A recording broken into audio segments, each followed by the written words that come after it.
Hey everyone, before we get into this story, make sure to subscribe to my channel.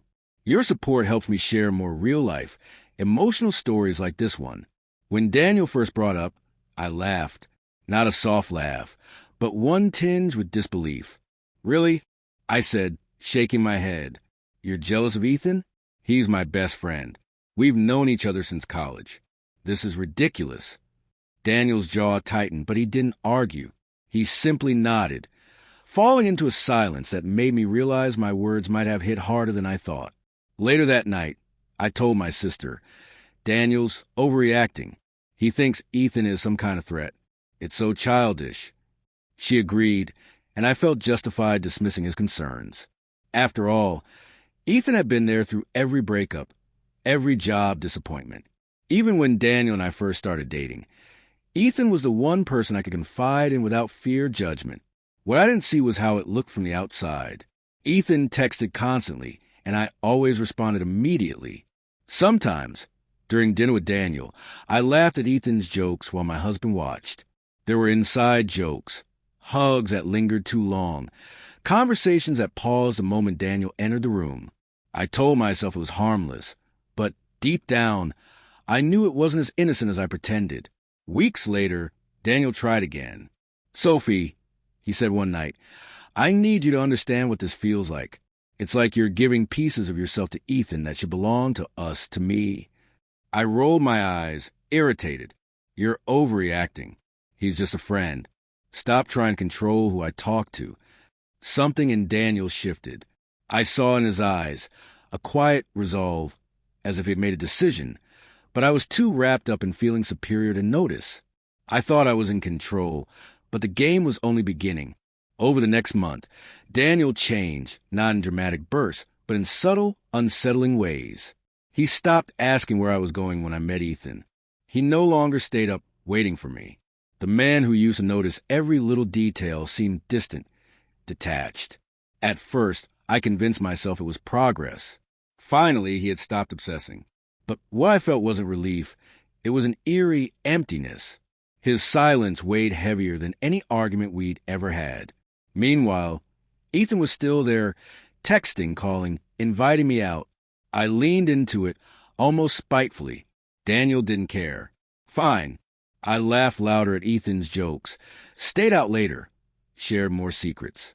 But the more I leaned into that friendship, the colder my home became. Dinners turned into silent meals. Nights ended with him silently rolling away in bed. Then one Friday, I came home from a night out with Ethan and found Daniel in the living room, a suitcase beside him. My heart sank. What are you doing? I asked, my voice cracking despite my attempt to calm. He looked at me, not with anger, not with tears, but with something far worse, indifference. I can't do this anymore, Sophie, he said evenly. I warned you. I told you how it made me feel, and you mocked me. I won't beg for respect in my own marriage. I froze. Wait, you're leaving me over Ethan? Are you serious? My words tumbled out, desperate. Daniel took a deep breath. It's not about Ethan. It's about you. You chose to make me the outsider in my own marriage, and I'm done. It felt like the floor had dropped beneath me. I always believed Daniel would never leave, that no matter how far I pushed, he'd stay. But standing there with a suitcase, he looked like a man who had already left me long ago. I stumbled toward him, panic rising. Daniel, please don't do this. Ethan is just a friend. I was wrong to mock you. I didn't mean it. My voice cracked, confidence stripped away. But Daniel shook his head. You don't get it, Sophie. You didn't just mock me. You dismissed me. You dismissed my feelings like they were nothing. You laughed while I was drowning. His words hit me like stones, heavy and undeniable. For the first time, I saw myself through his eyes. The dinners where I ignored his questions. The nights I brushed off his concerns. The moments I chose Ethan's validation over my husband's trust. Suddenly, it wasn't about jealousy or insecurity anymore. It was betrayal, emotional, deep and cutting. I reached for his hand. We can fix this.